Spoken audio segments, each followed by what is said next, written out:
Welcome back to another episode of Stories from the Woo. I am your host, Ambitious Angelo, and I am here today with my guy, Nana Onassis, also known as Lord Afrixana. Lord Afrixana. I haven't even met Lord Afrixana yet, so this is my first time interacting with the man, all right? So please allow him to reintroduce himself. How you doing? How you doing, Worcester? You know, I go by the name of Lord Afrixana for those that know me.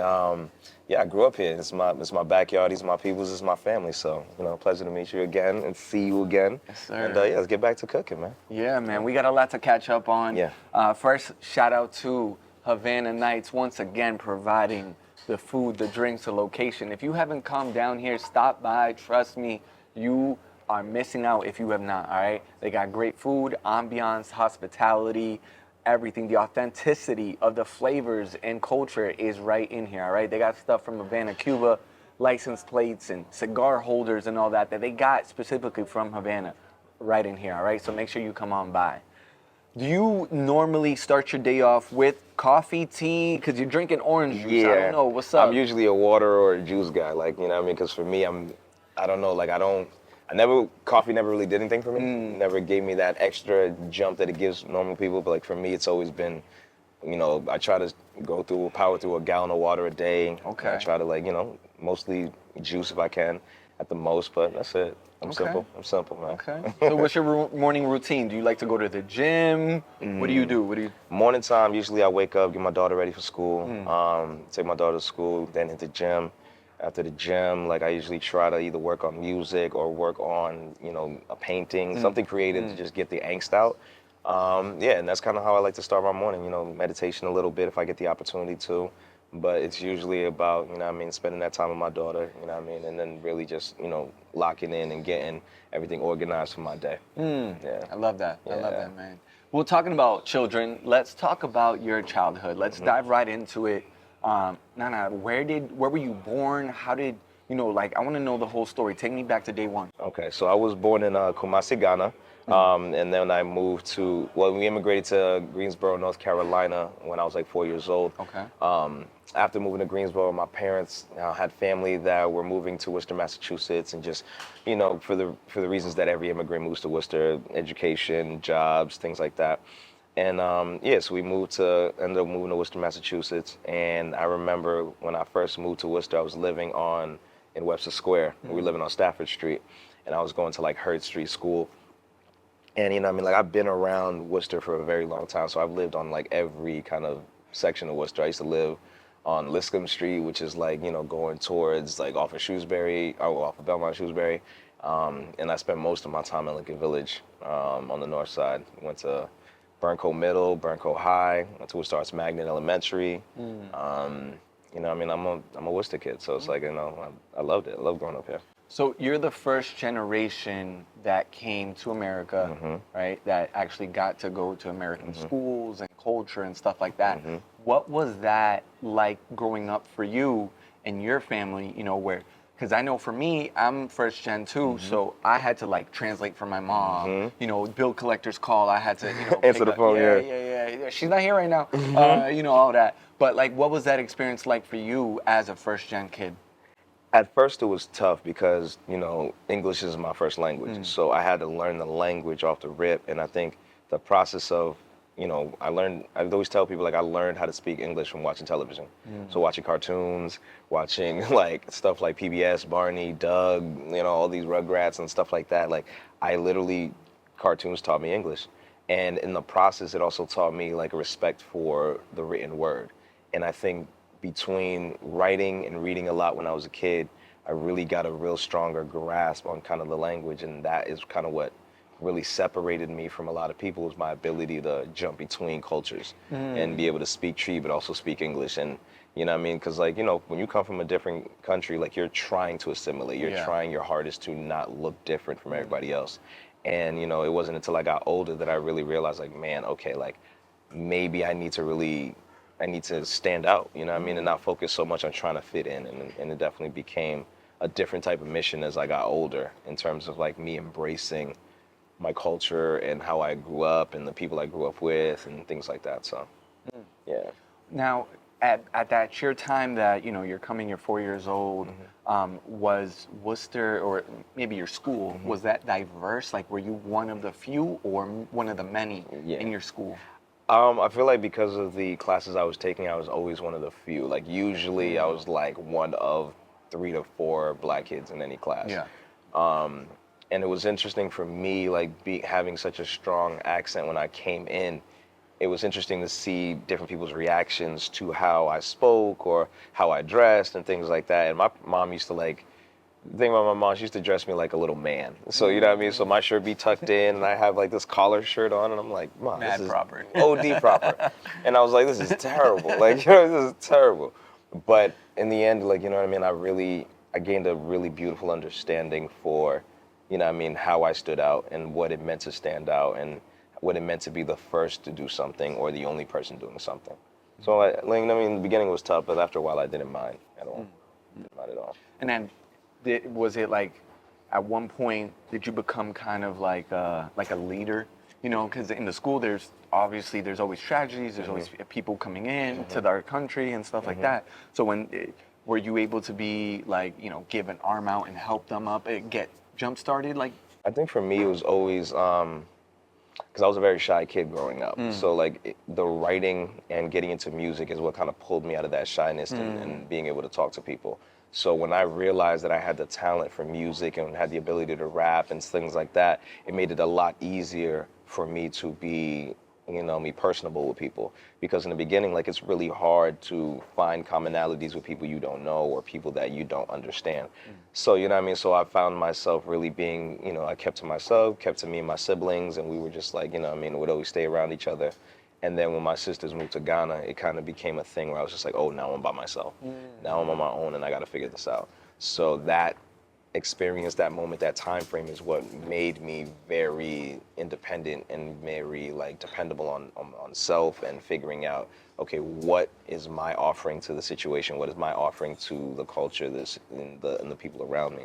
And it just made me more conscious of myself. Like I don't even want to say self-conscious because I feel like that sometimes has like a negative connotation, but it made me more conscious of self and it made me way more understanding of the kind of person I wanted to be and the kind of person I wanted people to perceive me as. so how many siblings in total did you have? Or I do have you two. I have two younger sisters, yeah. 2 younger sisters. So at what point do they decide, like, I'm gonna move back to Ghana? Well, they were born in the States, and then when they hit about, I think they hit like 6 and 7, they both moved back to Ghana to live for a couple of years, and then my senior year of high school they came back. So basically from my 4 years of high school they were gone, and then they came back, and it was interesting to get that separation from them because it definitely, again, like I said, forced me to depend on myself so much more than I ever thought I would have to. But it also, like, you know what I mean, it also created, you know, a different level of like relationship for them in terms of them bonding and them kind of like, you know, getting together and understanding each other and creating that relationship with each other. So once I understood that and what it could be, like I was just like, oh, I get it. Like I get why, you know, Ghanaians send their kids back and, you know, get them re-entrenched in the culture and reintroduced into the culture because it does a lot. It does a lot for you, you know? Yeah. And as a Puerto Rican kid who grew up in America and stuff, right? I go back to Puerto Rico and I'm considered too white to be Puerto Rican. And then I live in an America where I'm too brown to be considered white.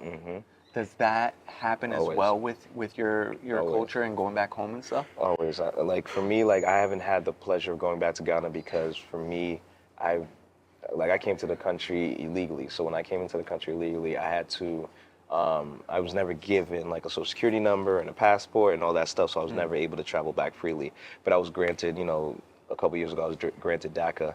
and granted the ability to like work in the U.S. and travel freely domestically in the U.S. and stuff like that.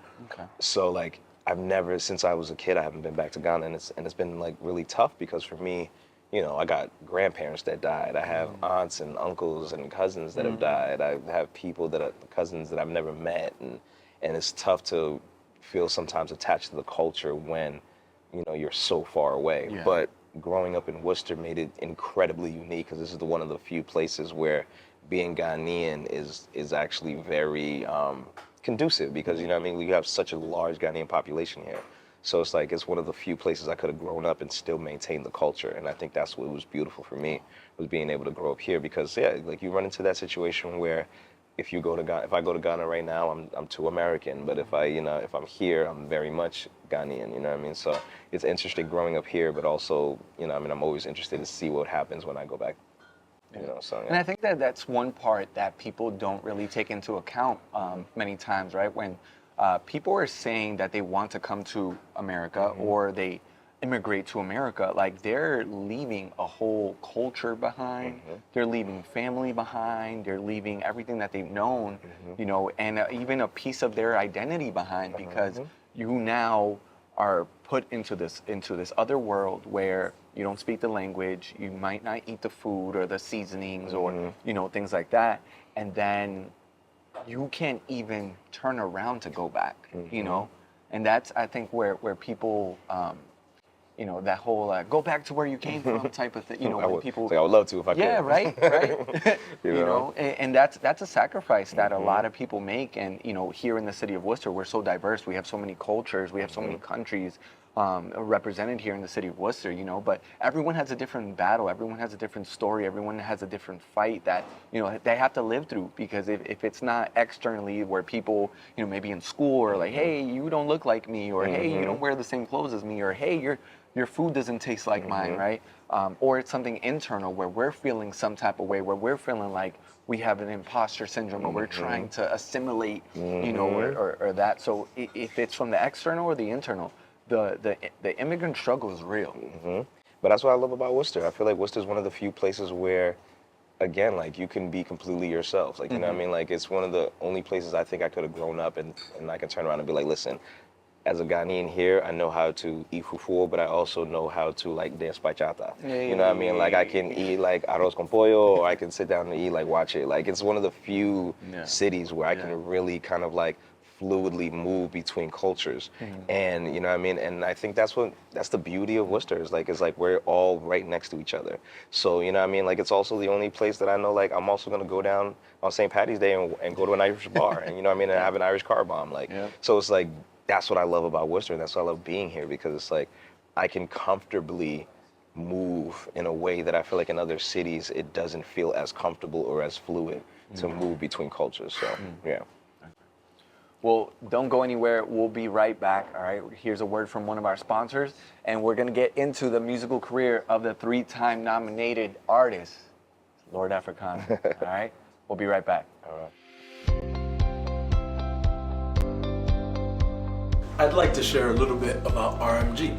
We are literally a program that brings people back to life, literally through love.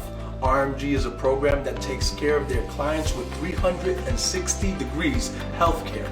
We have all types of activities, programs, things that keep the clients interacting and enjoying each other while spending 6 hours of their every day here at RMG. My name is Jason Oquendo, and I am the Adult Day Health Care Center Supervisor.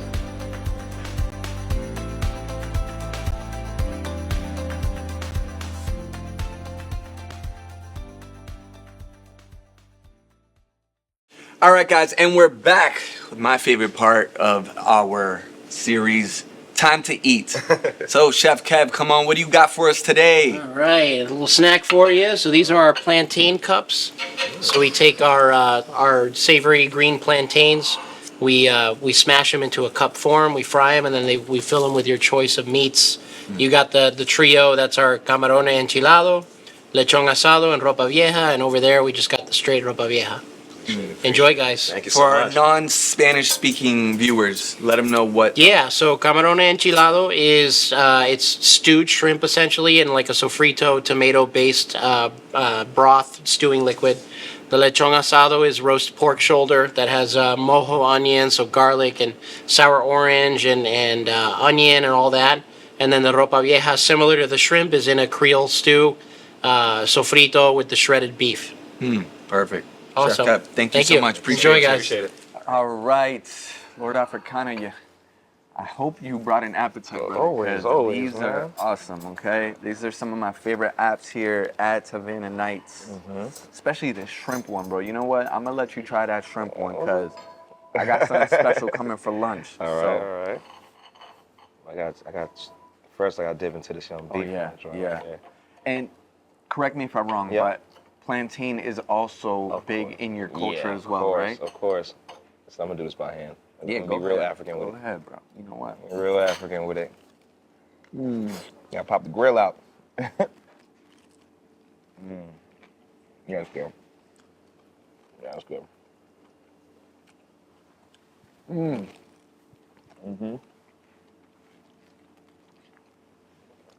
Something about that. Listen. The garlic, with the orange. I'm an ugly eater, so don't mind me. I don't even like onions. But I'm telling you, the way that they marinated all this pork and all that, this is good. awesome. This is awesome. Again, shout out Havana Nights. Thank you guys. I'm eating like a savage.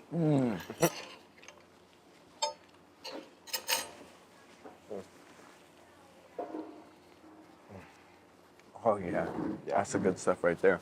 How do you guys incorporate plantains in your culture? It depends. There's kind of plenty of ways to do it. We either do the green plantains, which are just cut up like, diagonally and do it with like a spinach stew. Or you do the sweet plantains, which you can do with like red beans, like black-eyed peas, and create a stew out of that. And it's just, it's always, fried. It's either, for me, those are my two ways to go to, like either fried plantain or boiled plantain. So, but yeah, I'm a super fan of plantains. Same. It's the go-to snack. Yes, sir. Well, let's dive into it, man. I want to talk a little bit about your musical career. I mean, just reading about you in the paper the last couple of weeks, I know that they did an article about you and stuff like that, man. I know that we have a lot of talented people in our city in all different types of genres and stuff, but most people, think about Joyner when they think about music and Worcester and stuff, but you've been doing your own thing, and I want to be able to really know, because I've only seen this stuff on social media or, I want to know behind the scenes. I want to know the real deal, the story of Lord Africana. So let's dive into it, brother. So man, so I started songwriting probably back in like 2015, like professionally. Okay. A friend of mine, Sam James, was finishing his album, and another friend of mine from Worcester, David St. Fleur, that I was working with, he was producing the project, and he basically asked me to come down to LA and finish the project with them. We finished the project, and literally probably like 2 to 3 days later, Sam gets signed to a deal with Akon. And I just remember the process going by so fast, and I just was like, immediately I was caught. I was just like, yo, I really love the fact that something I wrote can be released by like next week, next month, that type thing. So then I ended up getting into a situation with a publishing company called Primary Wave and BMG. And because of that publishing deal that I got, they basically I just asked them to put me in every session possible, because for me at the time, like, I was going into it as a songwriter. Okay. And as a songwriter, like, I wanted to basically learn as much as I could about the process of writing pop music, about learning how to write, for everybody from Britney Spears to, to Mr. Probs or what's it called, Miley Cyrus or Katy Perry. I wanted to learn everything. Because a lot of the times, we don't get that experience growing up in Worcester. Like, Like, I grew up with a lot of rappers. So, like, for me, like, I know how to rap, but I don't necessarily know how to write music. So when I got the opportunity to really work with these different artists, I was like, all right, cool. Let me really just figure out how this really works and what it really means to write pop music. And that process got me into the studio with just, like, such a diverse group of people, like everybody from rock to R&B to hip hop to folk, that I was able to kind of, after a couple of years, I was able to write everything under the sun. And that really kind of was a blessing for me, because if I wasn't able to do that, like I really wouldn't comfortably be able to walk into different rooms. So long story short, when I got, in 2016, I had my daughter. And when I had my daughter, I was like, man, I can't keep going back and forth to LA and doing these 2-month stints and 2 months off. Cause I would just go for like 2 months, come back home for like a couple weeks, and then go back for like 2 months. So I couldn't do that. So I was like, man, like I still need to be able to get shots up. I still need to be able to pitch records to these different artists. How do I do that from all the way from Worcester? Because the thing about Worcester that is tough is like we're very isolated from any type of music industry. So I was like, man, if I got to figure something out. So I was talking to a writer friend of mine, and he was like, yo, you got to teach yourself how to record. Because if you could teach yourself how to record, you can record from anywhere, and you can kind of really be independent in terms of like how you're able to present records or when you're able to complete records. So I was like, all right. And the thing about me and learning new tech is like, it's tough because I hate learning something brand new, especially if like I'm watching other people who are experts in it, and I'm just like, you man, feel that insecurity, yeah, right? because I'm like, I see how long you've been doing this, and this is where you at. I'm like, it's gonna take me years to get there. Facts. But then somebody, a good friend of mine, we were talking, he was like, listen, you got 365 days to learn something. 365 days is gonna go by regardless of how you feel. So at the end of the day, like, you can either learn something new, or you can get caught up, being frustrated that you never learned anything. So I was like, all right, cool. So literally what I did was I went to the school of YouTube, and I spent every day recording something, whether it was a vocal, whether it was me just recording a voiceover, just to practice the skill of like hitting record and understanding command keys and understanding what an EQ is. And again, luckily, because I had been in the studio with so many different producers and writers and stuff like that, one thing that I realized really early on is like, you have to learn the terminology. If you do not know the terminology, it's really hard to ask questions. You know what I mean? So because I knew what an EQ was, because I knew what reverb does to a voice and those type of things, I was able to like call, my producer friends or like my engineer friends and be like, hey, what's a good EQ plugin? Or how do I take off the low end? Like, or my thing sounds like this, how do I fix that? And because I was, able to understand those type of things, it made it so much easier for me to be like, okay, cool, like this is what I do, this is what I do, this is what I do, this is how I change my sound, this is how I tweak my voice, this is how I make this song sound like this. And then it just became practice. It became shots in the gym every day. It's like Kanye when he talked about that, making 5 beats a day for 3 summers. Yeah. And like honestly, that was one of the quotes that I used to love like hearing, because it is what it is. Like I was literally making like 2 to 3 records a day. And again, like I wasn't doing it because I wanted them to sound good. I was doing it because I wanted to get them done and just get through the process of like, okay, I don't know what this is, or I don't know where this button is, or I don't know what this trick is. And it was really always cool to like find a new trick or find a new, faster way to do something I've been doing. And I was just like, oh, this is dope. And in that process, I ended up kind of creating my own sound and my own style and my own music. And then what ended up happening is I get a phone call from my publishing company, because at that time I was really focusing on doing Afro music. And because, I spent so much time doing pop music that I was starting to get tired and feeling burnt out. And I was just like, you know what, I kind of want to do my own thing. Yeah. Because pop wasn't your passion. Pop wasn't my passion. Pop was a skill set that I needed to learn. Yeah. You know what I mean? So it's like being a carpenter but not knowing how to frame a house. Like, I wanted to learn how to frame the house. Yeah.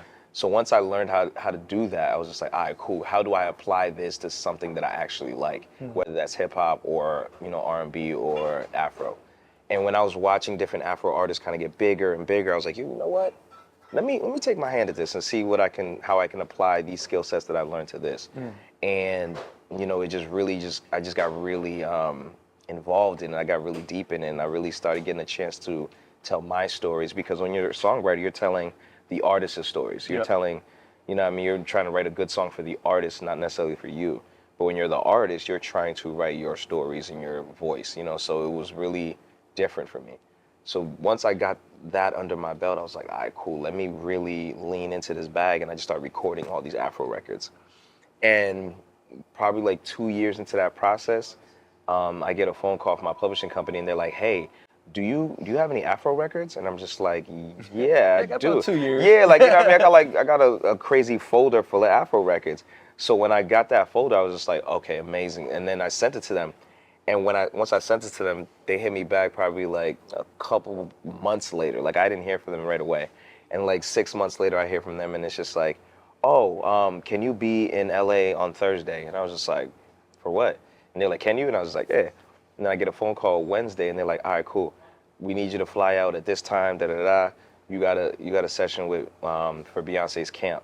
She's doing The Lion King, and she's doing like an Afro themed project." And I was just like, "Oh." Wait. Beyonce or Yeah. the Beyonce, you know? And it's just, for me, like, my girl is a straight fan, so like, it really was one of those things where immediately I was just like, yo, this is wild. Like, I'm really getting the opportunity to work with one of the biggest artists in the industry. And so when I got the opportunity to get there and get to working on that, I was just like, okay, I understand why she is who she is. I understand why she's the machine that she is, because that company, that body of people, they work different. They work different, and it really put in perspective for me what I needed to be or how I needed to work in order to be the artist that I was looking to be. So it was definitely a game changer for me. And then it's just like that name on the resume. Being able to walk into the room and use that name, you know what I mean? It's different. It's completely different. You dropped the B word, you know what I'm saying? It's gonna open a couple of doors, you know? But what did you see? Because I see it as like, let's say I'm a basketball player, right? And yeah, I'm the nicest around my city, or I'm the nicest around at the park. But if I'm trying to be Steph Curry and I go and I see how Steph Curry gets to train and practice and work out and all of that regimen, then it shows me, okay, there's a level that I need to be able to climb up to, and there's things that I'm missing, or So what were some of those things that you identified that you're like, all right, she's doing this, or her camp is doing this, I need to incorporate this into my regimen?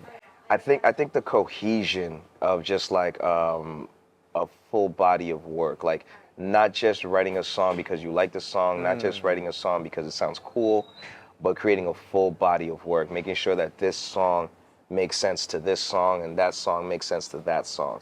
Being able to corral that full body of work is what really kind of put it in such an interesting perspective for me. And then her approach to creating art, like, you know what I mean, like where she would pull her references and her inspirations from, put it into a different perspective for me. You know what I mean? Like, this woman was pulling from like art, magazines and different like art history books. And I'm just like looking at these books, and then I'll see her go take that picture and, create a costume that matches that picture and go shoot a whole a photo shoot. And then a month later, I'll see the photos come out, and I'm just like, oh, like I see like how she's moving and how she creates. And I'm just like, okay, there's a difference between people that are songwriters, different between people that are musicians, and then there's artists.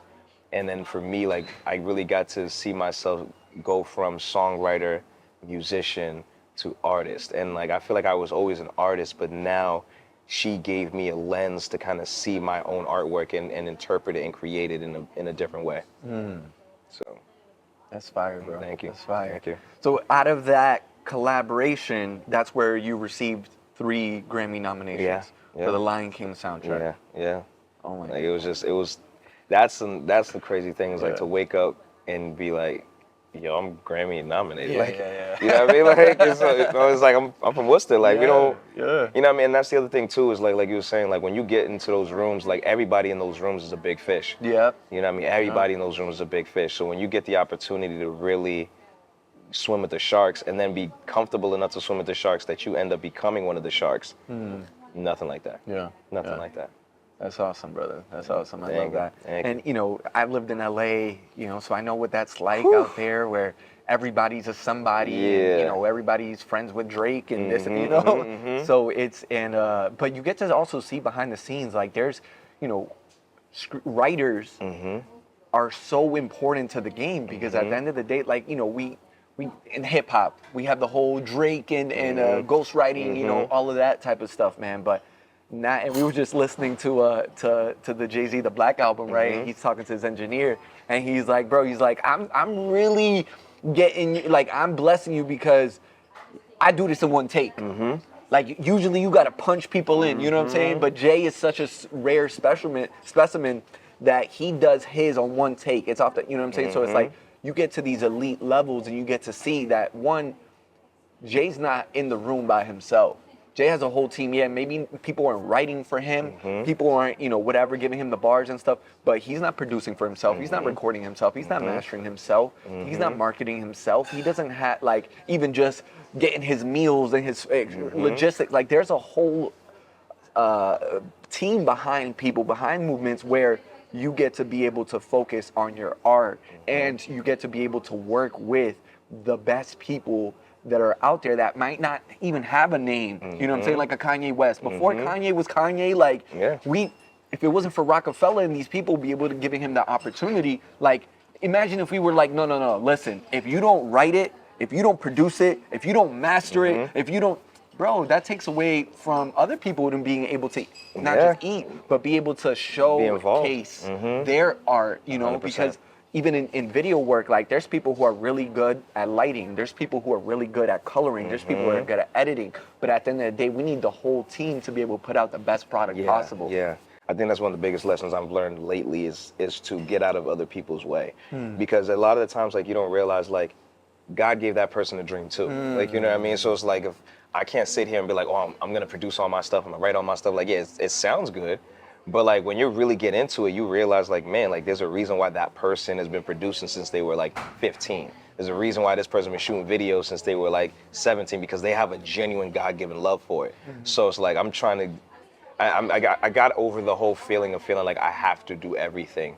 And I started embracing the feeling of feeling like I want to include as many people that I can to really embrace, you know what I mean, let them embrace their own arts just under my umbrella, you know what I mean? So it's like, I want to be more active and kind of using my platform to put a spotlight on, like, Worcester creatives. You know what I mean? Because I think that's the thing that's missing a lot is, like, a lot of Worcester creatives, we don't get the opportunity to come back and tell, you know what I mean, and, like, pull Worcester creatives up as we go. Like, that's even why, like, when I shot my first music video, like, I only used Worcester people, or, like, you know what I mean, when I do, like, when I go on tour, like, you know, my DJ's from Worcester, my tour manager's from Worcester, like, I made sure to, like, bring us with us, because at the end of the day, like, I know how important it is to put a light on us, you know, so. And just like Will Smith, if you ever read his autobiography and stuff, he talks about he would keep kids, you know, his Philly boys with him, you know, because he didn't want to get too far away from where he was from. So they kept him, like, humble. They kept him Grounded. Yeah, grounded. That's a perfect word to go to put it in. So, all right, guys, we'll be right back. We're gonna finish up this conversation. We're gonna finish up this food, and I think we got some more coming. So, you stay right there. We got a brief word from our sponsor, and we'll be right back. Awesome.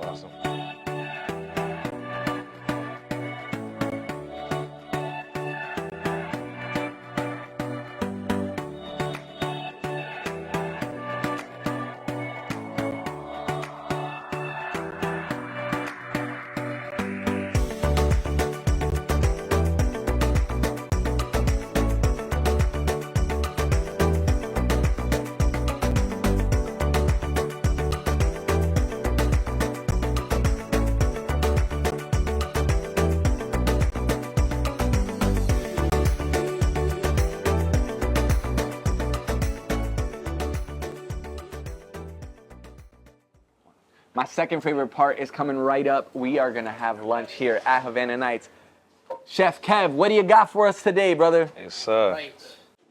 Yes. Got the shrimp here. Yes. Lechon asado. So, we got the camarones enchilados. Those were in those plantain cups before. That's the entree form of it. You got our fluffy white rice.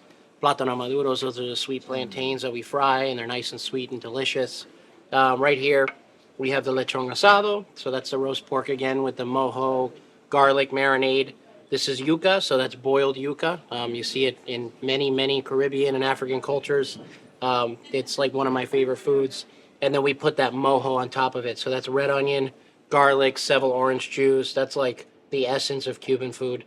and then congri or moro y cristiano is another name for it. So that's essentially a rice and beans that's cooked together.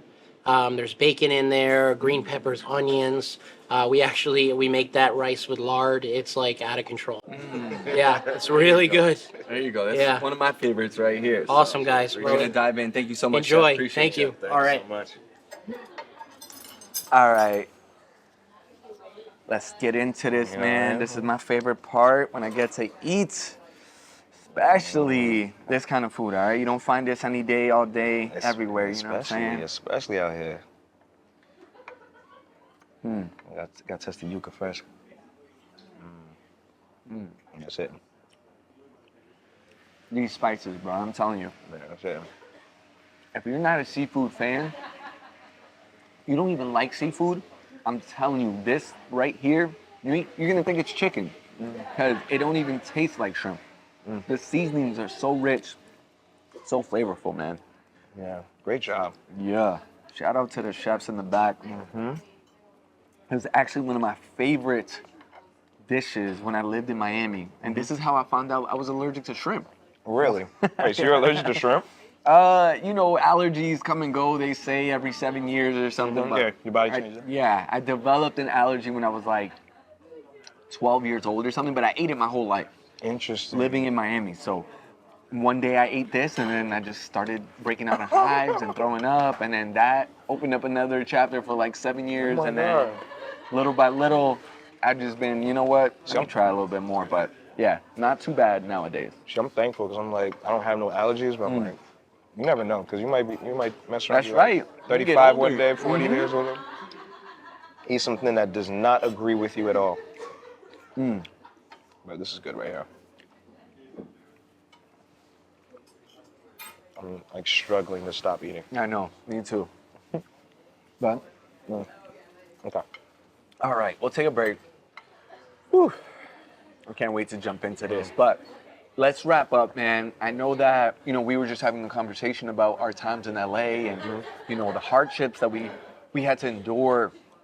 And I think that it's important that we talk about those times, because everybody has a dream, but not everybody's willing to work for that dream. Yeah. You know, and people see people be successful, and they think that that person just landed there. Yeah. Right? The man at the top of the mountain didn't land there. He had to climb there. Yeah. You know, so when they see somebody who is 3 times Grammy nominated, who's done work with iconic artists, you know, they think that you just landed there. They think that Beyonce just stumbled upon, No. you know, you was at the same grocery store as Beyonce, and you were like, hey, excuse me, please, like, can you listen to my music? Hey, I got this song for this Lion King soundtrack. It doesn't work that way. Ever. You know what I'm saying? So, Ever. Talk to me about some of the hardships that you lived through while chasing your dream in Los Angeles.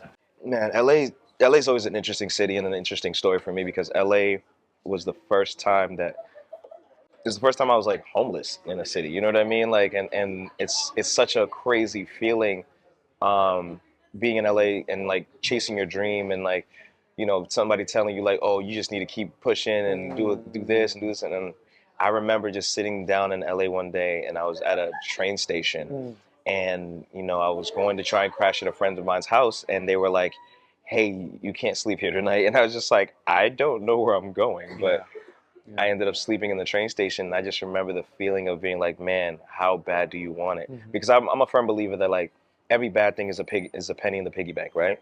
So like every bad thing that you're able to experience, go through, get through, is just another penny that you're putting in the piggy bank that's going to allow you to kind of capitalize or cash in later. So LA was one of those moments that I really spent a lot of time putting pennies in the piggy bank after the other, after the other, after the other.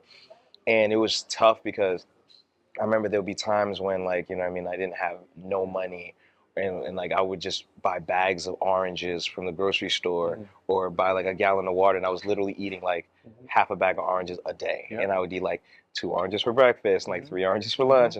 And I remember I lost a lot of weight, but in my mind I was like, this isn't going to last forever. This feeling isn't going to last forever. This struggle won't last forever. And as long as I kind of kept that frame of mind and that reference in my mind, I was never in a place where I felt like I was going to do bad, or I felt like it wasn't going to, you know, come to fruition. Because at the end of the day, like, I know that if it's going bad right now, then at some point it's got to flip. Yeah. At some point the Yep. coin's got to change. Yep. So that's why, like, a lot of the times, especially in the beginning of things, if things are hard or difficult, like, I enjoy it because I know that at some point it's going to get easy. Yeah. So, like, even in my, artist career, like, there's moments where I'm just like sitting there and I'm like, damn, like, nobody knows how much work I put in. And then I just realized, like, at some point they all will.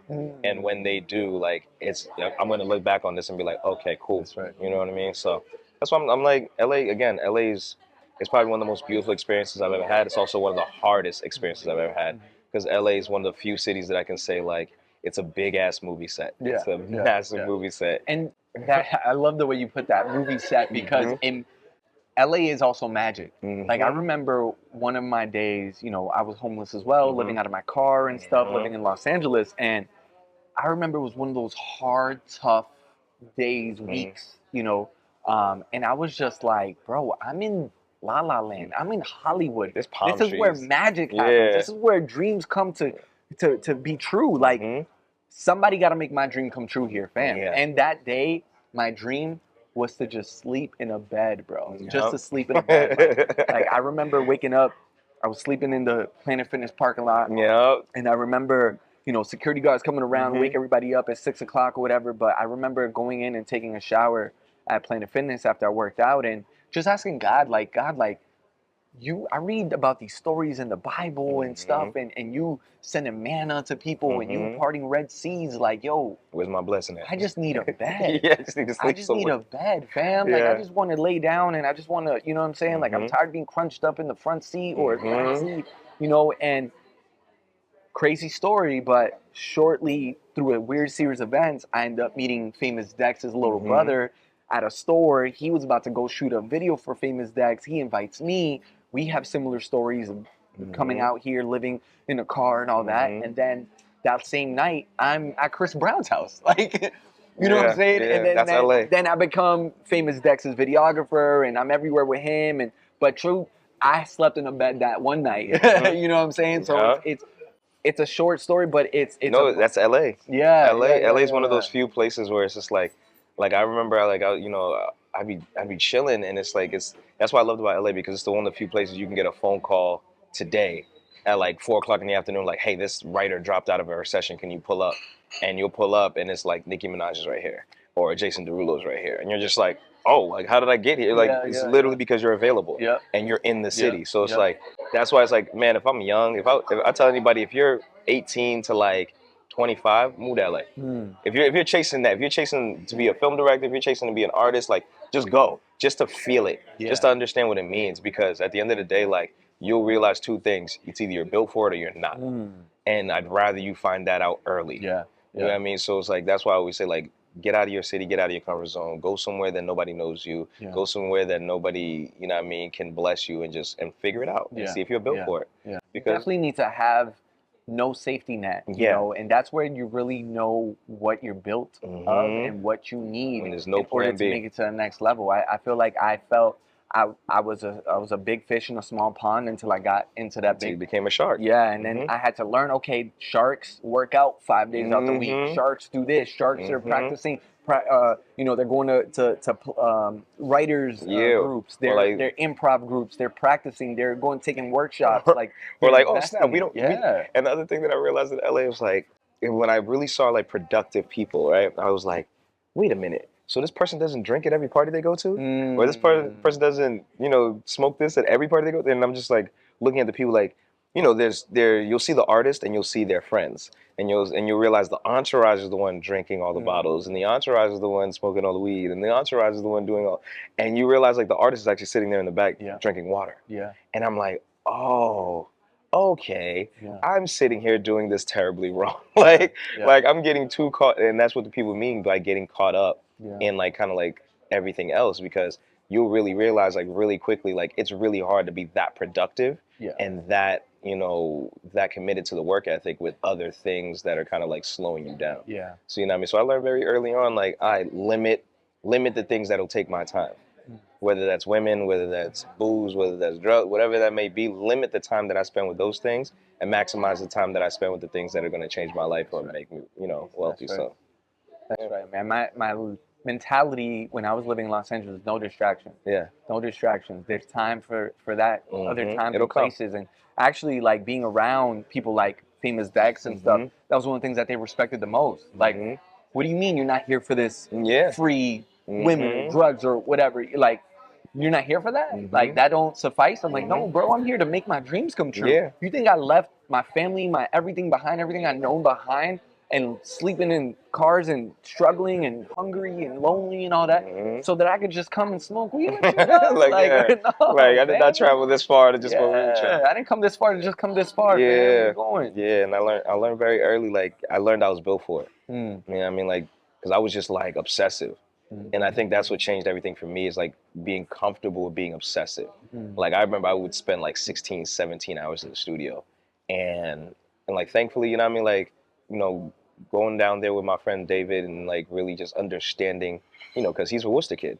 So our work ethic was very similar in the sense of, like, yo, we're going to be here till it's done, regardless of how you feel or whatever. So he kind of helped train me into understanding, like, yo, okay, like, you gotta outwork everybody here. You might not be as talented, you might not be able to play music, you might not be able to record, whatever. You gotta outwork everybody here. So I remember I'd be in a session where I'd be the last one out, me and the engineer. And that's how I got really good friends with a lot of engineers and a lot of, like, you know, producers, because I would just, like, stay. You know what I mean? Like, because a lot of songwriters, they'll write their song and they'll go to the next section. And I was just like, nah, like, I mean, I'm gonna figure this out, you know? And so the network ended up becoming my net worth in the end. Because, like, the people I knew and the people I know allowed me to have the career that I have. You know, because if I didn't know them, like, nobody would care about who I am. Nobody would, you know, put me in these rooms or put me in these sessions. So I was blessed. Yeah. I was blessed. You got to go out there and make yourself known. You know? Make yourself available. Yeah, So make I them love remember that, you. man. Make them remember you. Okay, before we close out, two things. One, there's a kid out there, probably in Lincoln Village or Plumlee or Lakeside or something. He's either new to this country or, you know, he's in your shoes that you were 20 years ago, we'll say, right?